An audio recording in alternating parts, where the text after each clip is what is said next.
Te conoce muy bien. Claro, es que es mi hermana. Bueno, en realidad es mi hermana que no es mi hermana. ¿O solo tenías dos hermanos? Sí, o sea, tengo dos hermanos y otros dos que no son mis hermanos. Ah, o sea, ¿son de tu papá? No, no son mis medios hermanos. Ya, son tus primos.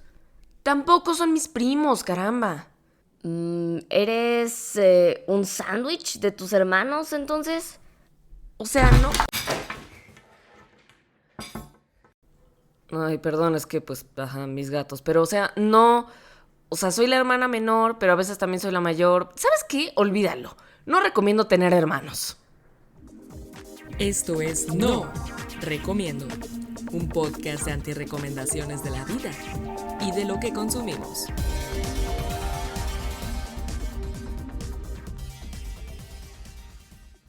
Mira que hablo con conocimiento de causa, porque yo no tengo dos hermanos. No, tengo cuatro. Dos hermanos biológicos mucho mayores que yo, Memo, que me lleva 18 años, y Lalo, que me lleva 16, y dos sobrinos, hijos de mi hermano el grande, que básicamente funcionan como hermanos adicionales. Memitín, al que le llevo 3 años, y Sofs, a la que le llevo 6. Esta configuración familiar tan peculiar me ha convertido en una especie de conejillo de indias de las dinámicas fraternas. He experimentado las tres facetas hermanas más clásicas. Fui la hermana menor consentida cuando era pequeña, me convertí en hija única de facto cuando mis hermanos se fueron de la casa y finalmente me transformé en la hermana mayor protectora con mis sobrinos. Es como si hubiera vivido tres vidas familiares distintas, y por eso puedo decirte con total autoridad, no te recomiendo tener hermanos. Te voy a explicar por qué desde tres perspectivas, la filosófica, la psicológica y la científica. Empecemos por el primer acto, el dilema filosófico de la hermana menor. Mi primera faceta, la hermana menor consentida, porque era la única mujer entre dos hermanos. Cuando nací, mis hermanos estaban en la universidad y la preparatoria. Para el mayor, era su muñeca viviente personal. Como Memo siempre fue niñero, me llevaba de aquí para allá. En la universidad pensaban que yo era su hija. Creo que para Lalo fui más bien su mascota. Sé que no le cayó en gracia desplazarlo como hermano menor, pero eventualmente aprendió que no era tan mala yo para jugar videojuegos y que podía enseñarme mucho de sus gustos musicales medio dark. No voy a mentir, ser la consentida tiene sus ventajas filosóficas muy profundas. Verás, los filósofos llevan siglos preguntándose quiénes somos realmente. ¿Somos lo que hacemos? ¿Lo que pensamos? ¿Lo que otros piensan de nosotros? Cuando eres la hermana menor en una familia con una brecha generacional tan amplia, esta pregunta se vuelve aún más compleja. Según los existencialistas como Jean-Paul Sartre, somos libres y estamos condenados a ser libres. Pero cuando tienes 5 años y tus hermanos de 23 y 21 te dicen que está bien y que está mal, tu libertad existencial pues queda un poco en entredicho, ¿sabes? No quiero meter mucho a Freud en esto, pero mi caso lo excitaría. En vez de tener solo un padre, casi que tuve 3. Digamos que viví en una versión familiar del mito de la caverna de Platón. Tu realidad está filtrada por estos gigantes que supuestamente saben más de la vida que tú. La ventaja es que como hermana menor consentida, desarrollas una perspectiva muy particular sobre el poder y la autoridad. Te das cuenta desde muy temprano de que el poder no siempre viene del conocimiento o la razón, sino muchas veces de la ternura estratégica y la manipulación emocional bien ejecutada. Aprende uno que llorar en el momento correcto es más efectivo que cualquier argumento lógico. Pero aquí viene lo interesante desde el punto de vista filosófico. ¿Esa identidad de la consentida es realmente tuya o es una construcción social familiar? Los posmodernistas, como Michel Foucault, dirían que nuestras identidades están modeladas por las estructuras de poder que nos rodean. Y vaya que la estructura familiar tiene sus propias dinámicas de poder muy específicas. Cuando eres la menor, tu identidad se construye en relación constante con otros. No puedes ser la responsable porque ya está ocupado ese rol. Memo siempre fue el responsable. Más cuando se convirtió en padre de familia con tan solo 21 años.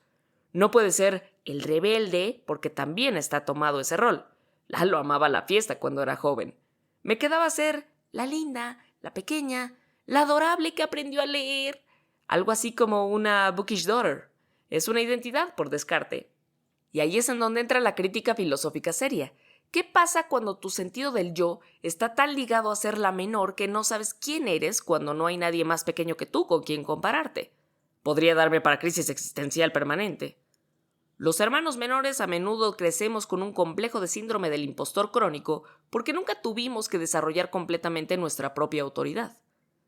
Arthur Schopenhauer decía que la vida oscila entre la necesidad y el aburrimiento. Para la hermana menor, oscila entre la sobreprotección y la irrelevancia. Tus hermanos mayores y tus padres quieren cuidarte tanto que a veces te olvidan completamente como persona independiente. Marco Aurelio en sus meditaciones escribía sobre la importancia de no definirse por las opiniones de otros, pero cuando creces siendo la bebé de la familia, tu existencia entera gira alrededor de las opiniones, expectativas y decisiones de otros. Es filosóficamente agotador. La paradoja es que ser la consentida te da mucho poder emocional, pero muy poca autonomía real. Es como ser un dictador benevolente en un reino muy pequeño. Todos te obedecen, pero en realidad no tienes control sobre nada importante. Aunque muchos megalómanos son hijos mayores, los menores aprenden a manipular. Bueno, eso me dijo el primo de un amigo, claramente. Primera razón para no recomendarte tener hermanos, especialmente si vas a ser la menor, porque desarrollas una relación muy complicada con la autoridad y la independencia que puede tardar décadas en resolverse, o nunca resolverse del todo. Acto número 2. La psicología del hermano fantasma. Mi segunda faceta llegó cuando tenía alrededor de 7 u 8 años. De repente me convertí en hija única. Mis hermanos ya se habían ido de la casa, uno formando su propia familia y el otro siendo el rebelde independiente. Así me quedé sola con mis papás navegando la adolescencia. Aquí es en donde la psicología se pone muy interesante porque resulta que hay toda una ciencia detrás de esto del orden de nacimiento. Alfred Adler, el psicólogo austríaco que desarrolló la teoría de la psicología individual a principios del siglo XX, tenía ideas muy específicas sobre cómo el lugar que ocupamos en la familia afecta a nuestra personalidad. Según Adler, la constelación familiar deja un sello indeleble en el estilo de vida del individuo. Y vaya que tenía razón en algo. Crecer como hermana menor y luego convertirme en hija única fue experimentar dos universos psicológicos completamente diferentes. Una especie de trauma en chiquito.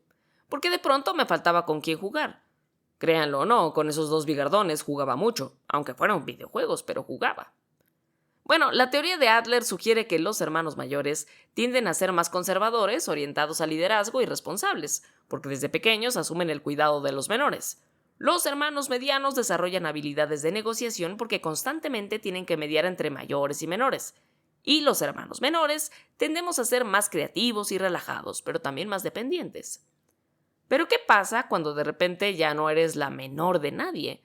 Cuando mis hermanos se fueron, experimenté lo que podríamos llamar una transición psicológica de orden familiar. De repente, tenía que ser responsable, tomar mis propias decisiones y lidiar con toda la atención de mis padres sin el colchón protector de mis hermanos mayores. Los estudios modernos han encontrado evidencia de que el orden de nacimiento sí puede influir en ciertos aspectos del desarrollo. La Universidad de Leipzig y la Universidad Johannes Gutenberg realizaron un estudio con más de 20.000 adultos en Estados Unidos, Reino Unido y Alemania, y encontraron que los hermanos mayores generalmente muestran mayor rendimiento en pruebas de inteligencia verbal. Esto probablemente se debe a que pasan más tiempo rodeados de adultos en sus primeros años. Pero aquí viene lo fascinante. Cuando pasé de ser hermana mayor a hija única, de repente tuve que desarrollar todas esas características que supuestamente son de hermano mayor: la responsabilidad, el liderazgo, la capacidad de toma de decisiones. Hablando de tomar decisiones, toma la decisión de darle 5 estrellas a este podcast y recomiéndalo para que llegue a más personas. Además, el trabajo de mi papá en aquellos años en los que yo era chica involucraba muchas reuniones de adultos. Muchos de dichos adultos no tenían niños por la diferencia generacional, así que tuve que aprender a jugar a ser adulta bastante pronto en la vida. Como si tener 2 hermanos mucho más grandes que yo no fuera suficiente. Pero esto, más que por orden de nacimiento, tal vez tenga que ver con las circunstancias vivenciales. Resulta que la psicóloga Rodica Damian de la Universidad de Houston realizó uno de los estudios más grandes sobre orden de nacimiento en 2015, analizando datos de más de 440,000 estudiantes de secundaria. Sus conclusiones fueron reveladoras. La asociación entre el orden de nacimiento y los rasgos de personalidad es lo más cercana a 0 que se puede conseguir. Esto significa que aunque sintamos que nuestro lugar en la familia nos define profundamente, la ciencia sugiere que es más bien una ilusión psicológica. Damian llama a la teoría del orden de nacimiento una teoría zombie porque no muere, aunque la evidencia científica moderna la contradice. ¿Por qué seguimos creyendo en esto? Bueno, porque todos tenemos experiencias que parecen confirmarla, ¿no? Los hermanos mayores siempre nos parecen más maduros y responsables, pero eso tal vez sea porque literalmente son mayores, no porque hayan nacido primero. Cuando me convertí en hija única, entendí esto de primera mano. No era que hubiera desarrollado súbitamente características de hija única, era que las circunstancias me estaban pidiendo comportarme de manera diferente. La personalidad, resulta, es mucho más flexible de lo que pensamos, ¿eh? El neuropsicólogo canadiense Donald Hebb decía que es imposible separar la naturaleza de la crianza, porque interactúan constantemente. Mi experiencia como hija única tardía me enseñó que no somos víctimas de nuestro orden de nacimiento. Somos adaptables y capaces de desarrollar diferentes aspectos de nuestra personalidad según lo que la vida nos demande. Pero esto también significaba que tenía que lidiar sola con toda la presión y expectativas familiares. Ya no había hermanos mayores que absorbieran el primer impacto de las decepciones parentales, ni hermanos menores a quienes echarles la culpa de nada. Era yo contra el mundo familiar. Spoiler, a mis papás se les ocurrió separarse, entonces creo que hubiera preferido la experiencia cuando mis hermanos todavía andaban en casa. Por eso no recomiendo tener hermanos, porque cuando se van te das cuenta de que toda tu identidad estaba construida en relación a ellos y tienes que reconstruirte psicológicamente desde cero. Acto número 3. La neurociencia de ser la hermana mayor. Mi tercera faceta llegó cuando mis sobrinos se convirtieron en parte activa de mi vida. Sus papás trabajaban y mi mamá no, así que durante mucho tiempo nos convertimos en hermanos de facto. De repente yo era la hermana mayor que tenía que cuidar, proteger y servir de ejemplo. Y déjame decirte que la ciencia tiene mucho que decir sobre esta dinámica. Las neurociencias han revelado cosas fascinantes sobre cómo el cerebro se adapta a diferentes roles familiares. Cuando asumes responsabilidades de cuidado, se activan circuitos neuronales específicos relacionados con la empatía, la toma de decisiones y la regulación emocional. Los estudios de neuroimagen han mostrado que las personas que cuidan regularmente a otros desarrollan mayor actividad en la corteza prefrontal, la región del cerebro asociada con las funciones ejecutivas: planear, decidir, resolver problemas. Ser hermana mayor te convierte en una versión más madura de ti misma, neurológicamente hablando. Pero aquí está lo interesante desde la perspectiva de la neurogenética del comportamiento. Cuando cuidas a hermanos menores, tu cerebro desarrolla lo que los científicos llaman conectividad prosocial. Se fortalecen las conexiones entre las áreas emocionales y racionales del cerebro, haciéndote mejor para leer señales sociales y responder apropiadamente. Un estudio publicado en Nature Review Neuroscience por Francisco Varela y sus colegas en 2001, justo antes de que falleciera, explicaba cómo el cerebro integra información a gran escala para procesar situaciones sociales complejas. Cuando eres responsable de hermanos menores, constantemente estás haciendo esta integración, leyendo sus emociones, anticipando sus necesidades, mediando conflictos. Es agotador neurológicamente, tu cerebro está en modo resolución de problemas sociales permanente. La investigación en psicología del desarrollo ha encontrado que los hermanos pueden ser igual de importantes que los padres en el desarrollo emocional y social de los niños. La relación entre hermanos es el primer laboratorio de interacción social que tenemos los humanos. Es donde aprendemos a compartir, negociar, resolver conflictos y desarrollar empatía. Por eso es importante pelearte con tus hermanos, para saber cómo resolver conflictos después. Y mira que mi sobrino y yo nos dábamos unos agarrones. Claro, hasta que llegó el enemigo en común, mi sobrina, que era la más consentida de las consentidas. La cosa es que cuando yo llegué a la prepa me di cuenta de que ese ser pequeño era tan ñoño como yo. Así que la secuestraba para todos lados y desde entonces es mi confidente y mi hermana.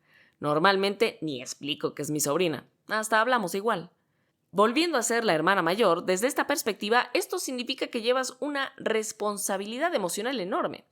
Los estudios han demostrado que los hermanos mayores que cuidan a los menores desarrollan mayor autocontrol y habilidades de liderazgo, pero pues también mayor tendencia a la ansiedad y el perfeccionismo. Esto lo veo con mi hermano mayor todo el tiempo, pobrecito.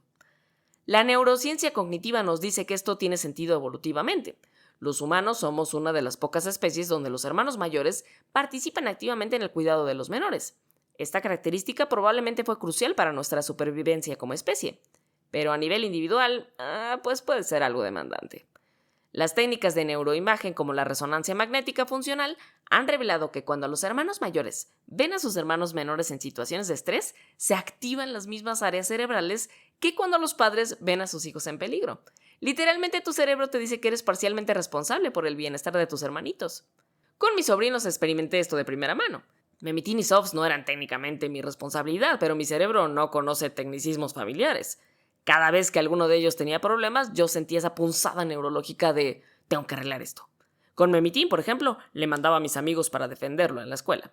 Y con Softs, ya más grande, saber que está potencialmente en peligro saca mi lado más salvaje. Los estudios longitudinales han mostrado que las relaciones entre hermanos pueden ser predictores del bienestar emocional en la vida adulta. Los hermanos que mantienen relaciones cercanas tienden a tener una mejor salud mental, mayor resiliencia y mejores habilidades sociales. La genética del comportamiento ha hecho descubrimientos importantes sobre las influencias ambientales en familias. Resulta que el ambiente familiar aumenta las diferencias entre hermanos, no las disminuye. Cada hermano experimenta una familia ligeramente diferente, dependiendo del orden de nacimiento, la personalidad de los padres en ese momento y las circunstancias familiares específicas. Esto explica por qué mis sobrinos y yo, pese a crecer en contextos familiares relacionados, desarrollamos personalidades diferentes. Lo mismo pasa con mis hermanos. Somos diferentes. El cerebro de cada hermano se moldea por interacciones únicas con el ambiente familiar. En mi familia es un poco en broma y un poco en serio cuando jugamos Minecraft y cada quien tiene un rol, cual Comunidad del Anillo. Softs es la hobbit que ama las actividades hogareñas relacionadas con el cuidado de animales y cocina. Memitín es el humano que explora y acaba con alimañas. Mi hermano, el padre de esos dos y mi hermano, o sea, mi hermano genéticamente, que a veces se le olvida que es padre, es el elfo, el responsable que construye casas increíbles, hace pociones y nos mantiene en línea, el responsable siempre, ya sabes. Yo soy una enana en ese juego, vivo debajo de la tierra buscando diamantes. Así soy con mi familia, no vivo en la misma ciudad que ellos, pero cuando por fin salgo de la tierra, es decir, los visito, nos la pasamos increíble. Pero igual no recomiendo tener hermanos, porque la neurociencia nos confirma que estas relaciones literalmente reformatean tu cerebro. Desarrolla circuitos neuronales de responsabilidad y cuidado que nunca se apagan completamente. Es hermoso, pero agotador. Mi último acto es para no recomendarte esta situación familiar. Después de experimentar estas tres facetas hermanas, la menor consentida, la hija única y la mayor protectora, puedo concluir científicamente que no recomiendo tener hermanos. No los recomiendo porque te obligan a crecer emocionalmente más rápido de lo normal. Porque desarrollas una capacidad de amor incondicional que puede ser explotada por personas menos escrupulosas. Porque tu identidad se construye siempre en relación a otros, lo que complica tu proceso de autoconocimiento. No recomiendo tener hermanos porque cuando pelean entre ellos, tú sufres proporcionalmente al amor que les tienes. No me he sentido más triste que cuando Memo y Lalo tienen desencuentros. Porque te conviertes en mediadora familiar no remunerada. Porque siempre hay una dinámica competitiva subyacente, sin importar cuánto los ames. Esto lo noté con mis sobrinos porque nos ponían a pelear en el colegio para ver quién era el McNamara más listo. No recomiendo tener hermanos porque te hacen desarrollar un sentido de responsabilidad social tan fuerte que acabas preocupándote por extraños en la calle. Porque te enseñan que el amor no es opcional, es una responsabilidad cósmica. Pero sobre todo no recomiendo tener hermanos porque una vez que los tienes, ya no puedes imaginar tu vida sin ellos. Se vuelven parte fundamental de tu arquitectura emocional, tu sistema de apoyo primario, tus primeros y más duraderos confidentes. No recomiendo tener hermanos porque cuando algo bueno te pasa, ellos son las primeras personas a las que quieres contarles. Y cuando algo malo ocurre, son tu primer sistema de contención emocional. No recomiendo tener hermanos porque, como dicen las investigaciones, te hacen una persona más empática, más resiliente y socialmente más hábil. Y eso implica una responsabilidad afectiva y emocional con el mundo que a veces es abrumadora, ¿no? En resumen, no recomiendo tener hermanos porque una vez que lo experimentas, todas las demás relaciones humanas palidecen en comparación. Son tu laboratorio permanente de amor incondicional, tu escuela de vida y tus compañeros de aventura existencial. Y eso, queridos oyentes, es exactamente por qué los amo tanto. Gracias por acompañarme en este ejercicio de antirrecomendación familiar. Si tienes hermanos, dales un abrazo de mi parte. Si no los tienes, puedes adoptarme, todavía tengo capacidad emocional disponible. Soy Jennifer McNamara, also known as Geeknifer. Nos escuchamos la próxima semana en Escríbeme Pronto y también en el próximo episodio de este podcast para antirrecomendar alguna otra cosa que secretamente me fascina. Hasta entonces, besos. ¡Mua!